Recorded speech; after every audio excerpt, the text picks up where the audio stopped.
Assalamualaikum warahmatullahi wabarakatuh. Selamat datang, para pembaca yang budiman. Pada kesempatan kali ini, saya akan membagikan sebuah kisah nyata yang terjadi di sebuah desa kecil bernama Randuanyar, Jawa Timur. Cerita ini bukan hanya kisah tentang tragedi kebakaran, tetapi juga tentang janji yang dilanggar, hutang yang tak terbayar, dan penyesalan yang terlambat. Mari kita simak bersama, semoga ada pelajaran yang bisa kita ambil. Malam itu, suara ledakan keras tiba-tiba memecah kesunyian. Bruak! Suara genteng pecah, kayu patah, dan jeritan panik terdengar bersahut-sahutan. Woi! Kebakaran! Kebakaran! Teriak seseorang dari kejauhan. Aku, Dimas, yang waktu itu masih kecil, hanya bisa berdiri mematung di pinggir jalan tanah depan rumah nenek di desa Randuanyar. Aku baru saja pulang bermain bersama Bakri, sahabat kecilku di desa. Barusan saja kami main layangan dan cari belut di pinggir sawah. Tapi malam itu, semuanya berubah. Asap hitam tebal membumbung dari arah rumah Bakri. Api menyala besar, menjilat atap rumah yang terbuat dari kayu dan genteng tanah liat. Orang-orang berlari membawa ember, ada yang menimba air dari sumur, ada yang hanya bisa berteriak histeris. Aku mencengkram tangan Bapak, Pak, itu rumahnya Bakri? Tanyaku dengan suara bergetar. Bapak hanya diam, wajahnya tegang, lalu menggandeng aku menjauh. Gak usah ikut mendekat, Dim, berbahaya. Tapi pikiranku tak berhenti bertanya. Barusan saja aku bersama Bakri. Kami main bersama sampai sore. Dia bahkan sempat pamit pulang. Lalu, siapa yang tadi bersamaku? Siapa yang aku ajak main dan tertawa-tawa sampai senja tadi? Apakah benar itu Bakri? Atau sesuatu yang lain? Dan kenapa, hingga beberapa hari setelah kejadian itu, rumah Bakri masih terus mengeluarkan bau hangus yang menyengat, padahal api sudah lama padam? Bau daging gosong yang tiba-tiba tercium di malam hari, membuat bulu kuduk meremang. Apa sebenarnya yang terjadi malam itu? Apa rahasia kelam yang disembunyikan di balik kebakaran mengerikan di rumah keluarga Bakri? Aku tidak tahu, tapi malam itu menjadi malam yang tak pernah aku lupakan. Namaku Dimas. Aku lahir dan besar di Surabaya, tapi setiap libur kenaikan kelas, aku selalu diajak Bapak pulang ke kampung halaman nenek di desa Randuanyar.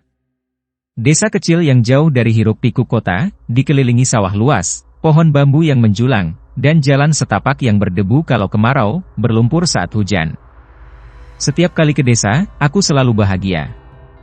Udara segar, suara jangkrik di malam hari, dan gemericik air dari sumur bor tua yang katanya peninggalan zaman Belanda. Sumur itu selalu menjadi tempat main favoritku bersama Bakri. Bakri adalah teman kecilku di desa. Usianya sebaya denganku, kira-kira 10 tahun. Rambutnya ikal, kulitnya sawo matang legam karena sering bermain di bawah matahari. Dia anak yang periang, suka tertawa, dan selalu punya ide permainan baru. Kadang kami main layangan di tengah sawah, kadang cari belut di pinggir irigasi, atau sekadar bermain bayang-bayang tangan di bawah cahaya lampu teplok. Aku ingat betul, rumah Bakri tidak jauh dari rumah nenekku. Sebuah rumah sederhana, berdinding papan, beratap genteng tua, dengan halaman yang luas.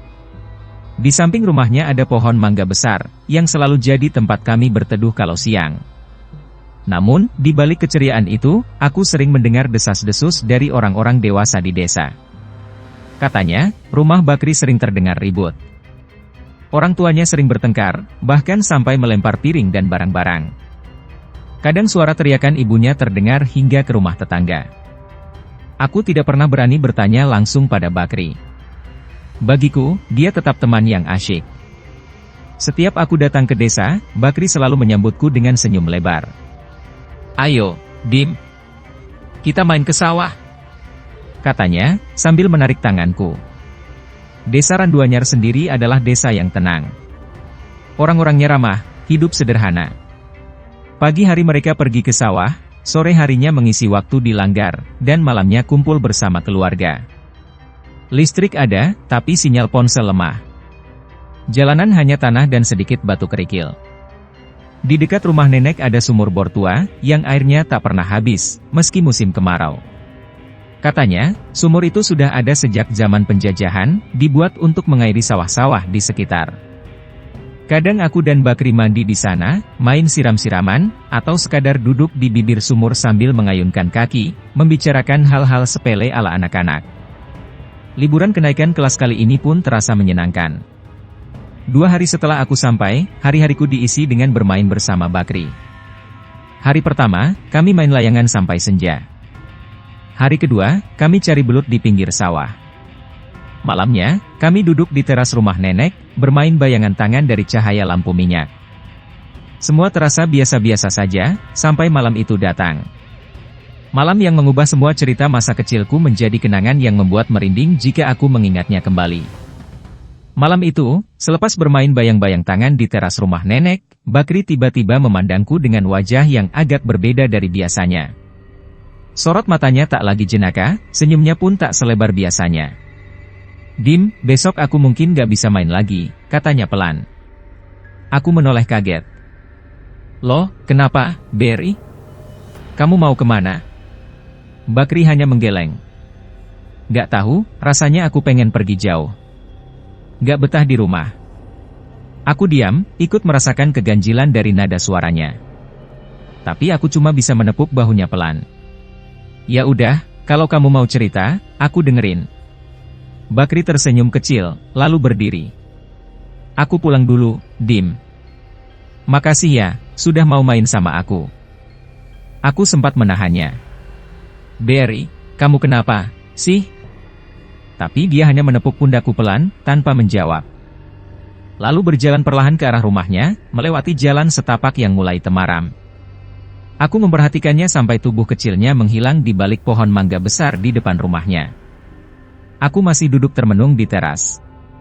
Angin malam berhembus pelan, membawa aroma rumput basah dan bau tanah. Tapi entah kenapa, malam itu ada sesuatu yang terasa berbeda, ada hawa aneh yang membuat bulu kuduku berdiri. Tak lama kemudian, suara keras mengagetkanku. "Bra!" Disusul teriakan histeris dari arah rumah Bakri. "Kebakaran! Kebakaran! Rumahnya Pak Rawi kebakaran!" Teriak seseorang dari ujung gang. Aku langsung berdiri, jantungku berdegup kencang. Tanpa pikir panjang, aku berlari menyusul bapak yang sudah lebih dulu keluar rumah. Kami berlari bersama warga lainnya menuju rumah Bakri. Sampai di sana, api sudah membesar. Lidah-lidah api menjilat atap rumah, suara kayu terbakar berderak keras. Orang-orang berlarian panik, ada yang membawa ember, ada yang mencoba memadamkan api dengan pasir. Beberapa pria dewasa menerobos ke dalam rumah, tapi hanya sebentar. Asap terlalu tebal, panasnya menyengat. Aku mencengkeram tangan bapak, mataku mencari-cari sosok Bakri di tengah kerumunan. "Pak! Bakri! Bakri di mana, Pak?" Tanyaku dengan suara gemetar. Bapak menarikku menjauh. "Gak usah ikut ke sana, Dimas. Bahaya." Tapi aku tidak bisa tenang. Di mataku, api itu seperti melahap seluruh kenangan yang baru saja aku bagi bersama Bakri sore tadi. Suara ledakan kembali terdengar, kali ini lebih keras. Kaca-kaca jendela pecah, kayu-kayu penyangga atap mulai roboh. Orang-orang mulai mundur, hanya bisa menyiram dari kejauhan. Aku berdiri di pinggir jalan, napasku sesak. Bau hangus menusuk hidung, membuat mataku perih. Tapi yang paling menyakitkan, aku tidak melihat Bakri dimanapun. Api akhirnya mulai padam sekitar 1 jam kemudian. Warga bersama perangkat desa mulai masuk ke dalam rumah, mencari sisa-sisa yang bisa diselamatkan. Lalu terdengar teriakan. "Astagfirullah! Gusti Allah!" Semua orang menoleh. Di ruang tamu, ditemukan tubuh yang sudah hangus, kaku, tak bisa lagi dikenali selain dari bentuknya yang besar. Orang-orang berbisik, "Itu kayaknya Pak Rawi." Beberapa menit kemudian, di kamar tengah, ditemukan jasad seorang anak kecil, tubuhnya hitam legam, sebagian dagingnya menempel dengan kasur yang hangus. "Ini, anaknya, mungkin Bakri," kata seseorang dengan suara pelan. Aku tercekat. Hatiku menolak percaya. "Bukankah Bakri tadi main denganku? Bukankah barusan kami bermain, dan dia baru saja pamit pulang? Tapi, jasad itu ada di sana. Hangus, diam, kaku." Aku gemetar. Mataku mulai berkaca-kaca. Siapa yang selama ini bersamaku sore tadi? Siapa yang bermain bayangan tangan, tertawa, dan berbicara tentang perpisahan denganku? Dan sejak malam itu, bau daging hangus tidak pernah benar-benar hilang dari udara desa Randuanyar. Bahkan saat hujan turun, aroma itu tetap menyelinap di sela-sela angin. Sesuatu yang dulu biasa, kini berubah menjadi misteri yang tak terjelaskan. Setelah malam itu, desa Randuanyar tak pernah benar-benar tenang lagi. Api memang sudah padam, jasad-jasad sudah dimakamkan, tapi rasa takut, justru baru saja mulai merayap ke setiap sudut rumah warga. Hari-hari berlalu dengan bisik-bisik. Semua orang bertanya-tanya, apa sebenarnya yang terjadi? Kenapa rumah keluarga Parawi bisa terbakar begitu cepat, seperti ada yang sengaja menyulutnya? Dan yang paling membuat bulu kuduk meremang, kenapa Bakri, yang sore itu bermain denganku, ternyata sudah menjadi mayat hangus di atas kasurnya. Seminggu setelah kejadian itu, desaku berubah jadi sunyi. Malam-malam yang biasanya diisi suara jangkrik dan canda anak-anak, kini hanya sepi yang menakutkan. Tapi ketegangan tidak berhenti di situ. Hari ketiga setelah kebakaran, saat tahlilan digelar di rumah tetangga terdekat, ada sesuatu yang membuat semua orang diam membeku. Seorang bapak tua, Pak Slamet namanya, tiba-tiba terdiam saat membaca doa. Tubuhnya gemetar. Matanya menatap lurus ke depan pintu. Aku duduk tidak jauh dari situ, dan jelas kulihat wajahnya pucat pasi. Setelah acara selesai, orang-orang bertanya kepadanya, tapi Pak Slamet hanya berkata lirih, tadi aku lihat, kaki hitam, melepuh, berdiri di depan pintu, tapi nggak ada orangnya. Malam berikutnya, kejadian aneh kembali terjadi. Saat malam keempat tahlilan, seorang ibu-ibu pingsan mendadak. Katanya, dia mencium bau gosong yang sangat kuat, lalu melihat bayangan hitam melintas cepat di belakang para jamaah. Desa makin mencekam. Orang-orang yang tadinya membantu membersihkan puing-puing rumah Pak Rawi mulai merasa takut. Bahkan Pak RT sendiri mengaku, saat memeriksa sisa dapur yang gosong, dia menemukan sesuatu yang membuat perutnya mual. Gumpalan kecil sebesar kepalan tangan, berwarna hitam kemerahan, mengeras, dan dikerubungi lalat. Awalnya dikira hanya arang, tapi setelah ditendang pelan, gumpalan itu pecah, dan tampak seperti bagian dari organ tubuh manusia. Beberapa warga berani menyimpulkan, ini bukan kecelakaan biasa. Terlebih lagi, mulai muncul cerita-cerita dari mulut ke mulut. Katanya, selama ini Pak Rawi memang punya pekerjaan sebagai penjual bensin eceran. Tapi selain itu, istrinya juga dikenal sebagai tukang simpan pinjam uang dengan bunga tinggi. Banyak warga terlilit hutang, dan tidak sedikit yang sakit hati. Ada yang bilang, malam sebelum kebakaran, rumah itu terdengar ribut lebih hebat dari biasanya. Aku sendiri, tidak bisa tidur tenang. Setiap malam, aku mencium bau sangit yang samar-samar muncul di kamar nenek. Bau daging gosong. Kadang, aku mendengar suara langkah kaki pelan di depan jendela. Aku mengintip, tak ada siapa-siapa. Yang paling menakutkan, malam ketujuh setelah kejadian, ketika semua orang berkumpul di rumah Pak RT untuk doa bersama, seorang lelaki tua berdiri dengan suara bergetar. Aku melihat mereka, 4 orang, berdiri berjajar di depan pintu, hitam, gosong, matanya menatap, seolah mencari. Semua orang membisu. Tak ada yang berani bicara. Setelah itu, kabar-kabar aneh mulai menyebar. Ibu, rumah saya tadi malam digedor-gedor. Kayak suara perempuan, kata Bu Darmi, penjual jamu di ujung kampung, dengan wajah pucat. Pas saya tanya, siapa? Gak ada jawaban. Tapi saya dengar suara bisik-bisik. Bayar hutangmu, bayar hutangmu. Di tempat lain, Pak Wardi juga bercerita, saya malam-malam dengar suara orang mengetuk pintu. Pas saya buka, gak ada siapa-siapa. Tapi di udara, ada bau daging gosong. Lalu suara lirih, bayar hutangmu. Semakin hari, kejadian-kejadian itu makin sering. Hampir setiap malam, ada saja warga yang mengeluh didatangi sosok tak kasat mata. Kadang hanya suara bisikan, kadang suara langkah kaki yang menyeret, kadang bau hangus yang memenuhi satu ruangan tanpa sebab. Di tengah semua kegaduhan itu, aku sendiri mulai dihantui pertanyaan yang tak kunjung menemukan jawaban. Jika Bakri sudah meninggal saat kebakaran, lalu siapa yang sore itu bermain denganku? Siapa yang tertawa, menyodorkan yoyo, dan bermain bayang-bayang tangan? Dan, Kenapa aku merasa, setiap malam, di sudut kamarku, ada seseorang yang duduk diam, memandangiku dengan mata kosong, penuh luka bakar. Malam-malam di desa Randuanyar tak lagi sama. Tak ada suara cengkerik yang menenangkan. Tak ada suara angin yang sejuk. Yang ada hanya hawa dingin yang menusuk, dan aroma gosong yang semakin hari semakin menusuk, seolah kematian itu belum sepenuhnya pergi. Malam ke-14 sejak kebakaran, aku merasa semua keganjilan sudah memuncak. Bau sangit di kamar nenek semakin kuat. Angin malam terasa menusuk tulang. Dan yang paling membuat jantungku berdebar, suara ketukan itu. Tok, tok, tok. Perlahan, suara ketukan terdengar dari jendela kamarku. Aku membekap mulut, menahan napas. Keringat dingin membasahi pelipisku. Jendela kamar nenek menghadap ke jalan setapak yang sunyi, di bawah pohon mangga yang besar, pohon yang dulu tempat aku dan Bakri bermain bayangan tangan. Tok, tok, tok.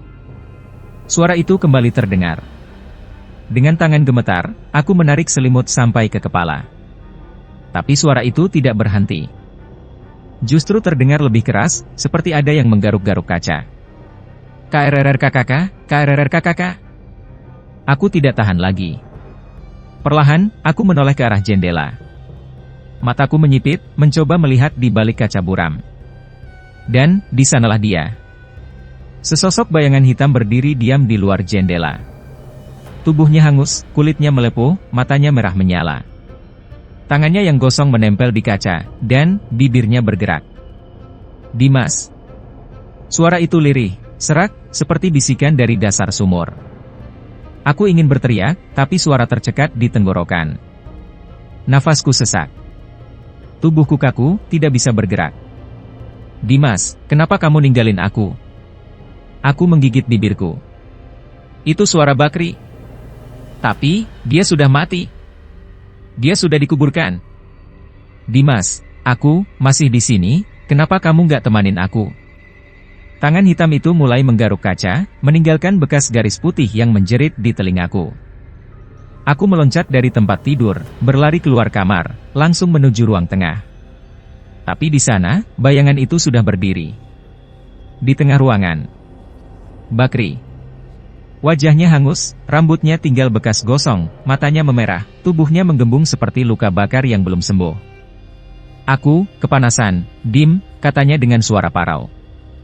Aku, nggak bisa keluar, aku terjebak, kenapa kamu nggak nolong aku? Aku mundur perlahan, punggungku menabrak dinding. Tanganku mencari-cari pintu, tapi kakiku lunglai. Aku, pengen pulang, Dim, temenin aku, temenin aku. Dia melangkah mendekat. Suhu udara di sekitarku berubah. Panas, sesak, seolah aku berdiri di dekat kobaran api. Nafasku semakin berat. Bakri semakin dekat. Bau daging terbakar memenuhi hidungku. Tubuhnya mulai meneteskan cairan hitam pekat, menetes ke lantai. Cet, cet. Bunyinya seperti lelehan lilin panas. Aku memejamkan mata, menggigit bibir, dan dengan sisa tenaga berteriak sekuat-kuatnya. Bakri, aku minta maaf. Aku nggak tahu, aku juga takut. Tapi suara itu tidak membuatnya berhenti.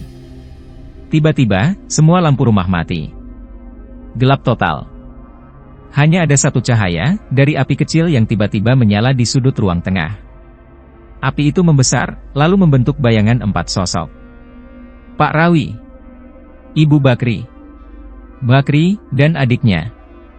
Mereka berdiri berjejer, menatapku dengan mata kosong. Ayo, Dimas, ikut kami. Seketika, seluruh ruangan berubah panas. Aku merasa sesak, tubuhku lemas, pandanganku berkunang-kunang. Aku merasa seperti ditarik ke dalam kobaran api yang tidak terlihat. Sampai akhirnya, semuanya menjadi hitam. Aku tidak tahu berapa lama aku pingsan. Tapi malam itu, aku tahu, aku tidak hanya menghadapi ketakutan, tapi juga menghadapi amarah dan kesedihan mereka, yang belum selesai. Aku terbangun dengan tubuh lemas. Keringat dingin membasahi seluruh badan. Mataku terasa berat, napasku masih memburu. Aku mendapati diriku sudah berada di kamar nenek, dengan lampu minyak yang redup di sudut ruangan. Nenek duduk di sebelahku, memegang tanganku. wajahnya cemas. "Kamu pingsan, Dimas." "Syukur kamu sudah sadar," bisik nenek, suaranya bergetar. Aku masih belum bisa bicara. Tapi ingatan itu jelas, sosok Bakri, keluarganya, bayangan hitam, suara lirih yang mengajak aku ikut bersama mereka, dan panas yang membakar udara sekelilingku. Nenek menatapku dalam-dalam. "Kamu lihat mereka, ya?" tanyanya pelan. Aku hanya bisa mengangguk pelan, air mataku menetes tanpa bisa kutahan. Nenek menghela napas panjang. "Sudah banyak yang mengalami hal yang sama, Dimas. Bukan cuma kamu. Warga sini, malam-malam didatangi, dipanggil-panggil, dicari-cari, mereka belum tenang." Aku menoleh dengan sisa tenaga. "Terus, harus bagaimana, Nek?" tanyaku lirih. Nenek terdiam sebentar. Lalu berkata pelan, "Besok, kita akan adakan doa bersama, bukan hanya tahlilan, tapi juga meminta maaf. Minta maaf untuk mereka. Warga sini sudah sepakat, hutang-hutang yang belum terbayar akan kami kumpulkan, lalu kami sedekahkan atas nama keluarga mereka. Biar mereka bisa tenang, biar arwahnya nggak gentayangan lagi." Keesokan harinya, sejak pagi, suasana desa Randuanyar berubah. Orang-orang datang berkumpul di rumah Pak RT, membawa amplop, uang seadanya, bahkan hasil panen seperti beras, telur, dan ayam. Semua dikumpulkan. Seorang kiai dari kampung seberang didatangkan. Beliau memimpin doa bersama. Aku duduk di barisan depan bersama nenek. Suasana hikmat, hanya terdengar suara doa yang dibaca pelan dan teratur. Setelah doa selesai, kiai itu berdiri, lalu berkata dengan suara dalam, "Kita tidak hanya mendoakan yang telah pergi, tapi juga meminta maaf atas salah dan hilaf, hutang-hutang yang tak terbayar, janji yang tak ditepati. Semoga arwah mereka diterima di sisinya, dan desa ini kembali damai." Setelah acara usai, warga berjalan bersama ke makam keluarga Pak Rawi. Tabur bunga, menyalakan dupa, dan berdoa dalam hati. Aku berdiri agak jauh, menatap nisan sederhana dengan nama-nama mereka yang terukir samar. Sore harinya, udara terasa berbeda. Angin berhembus pelan, tapi tidak lagi membawa bau sangit. Malam itu, untuk pertama kalinya, aku tidur dengan tenang. Tidak ada suara ketukan. Tidak ada bayangan hitam di jendela. Tidak ada bisikan yang menyebut namaku. Besok paginya, burung-burung kembali berkicau. Anak-anak kecil mulai bermain di jalanan desa. Desa Randuanyar perlahan kembali bernapas lega. Orang-orang mulai berani melewati rumah bekas kebakaran, meskipun reruntuhan itu belum sepenuhnya dibersihkan. Satu persatu, keanehan mulai mereda. Tapi dalam hatiku, aku tahu, kejadian malam itu akan selalu meninggalkan bekas. Bukan hanya sebagai kenangan tentang seorang sahabat kecil yang pergi terlalu cepat, tapi juga sebagai pelajaran bahwa apa yang kita tinggalkan di dunia ini, sekecil apapun, janji, hutang, ataupun perbuatan buruk, bisa menjadi beban yang mengikat jiwa, bahkan setelah kematian. Seminggu kemudian, aku dan Bapak pamit pulang ke Surabaya. Saat berdiri di depan rumah nenek, aku menatap ke arah jalan setapak yang mengarah ke rumah Bakri. Kini hanya puing-puing dan sisa kayu hangus yang tersisa. Pohon mangga besar itu tetap berdiri, daunnya bergoyang pelan diterpa angin. Dalam hati, aku berbisik pelan, "Maafkan aku, Bakri. Semoga kamu sudah tenang." Aku pun melangkah pergi, meninggalkan desa Randuanyar, membawa kenangan yang takkan pernah aku lupakan seumur hidupku. Bertahun-tahun sudah berlalu sejak malam mencekam itu di desa Randuanyar. Waktu berjalan, aku tumbuh dewasa, menempuh pendidikan, bekerja, lalu membangun keluarga kecil di Surabaya. Tetapi kenangan tentang Bakri dan malam penuh horor itu tak pernah benar-benar hilang dari ingatanku. Setiap kali libur panjang tiba, Bapak selalu bertanya, "Mau ikut ke Randuanyar, Mas?" Dan setiap kali pula, aku hanya tersenyum, menunduk, lalu menggeleng pelan. Aku tidak punya keberanian untuk kembali ke sana. Meski warga bilang, desa itu sudah kembali damai, aku tahu, sebagian bayangan tak pernah benar-benar pergi. Suatu hari, ketika anakku yang sulung, Raffi, berusia sekitar 10 tahun, sama seperti aku dulu saat kejadian itu, dia tiba-tiba datang menghampiriku sambil membawa selembar kertas gambar. "Pak, aku gambar ini tadi pas main di halaman," katanya ceria. Aku tersenyum sambil menerima kertas itu. Tapi senyumku perlahan hilang saat aku melihat isi gambarnya. Gambar seorang anak kecil, rambut ikal, tersenyum lebar, dengan yoyo di tangannya. Di bawah gambar itu tertulis, "Teman baru aku, namanya Bakri." Tanganku gemetar. Napasku tercekat. "Raffi," aku menatapnya dengan mata membelalak, "kamu tahu nama ini dari mana?" Raffi tersenyum polos. "Dia yang kasih tahu, Pak. Dia main di dekat pohon mangga di belakang rumah.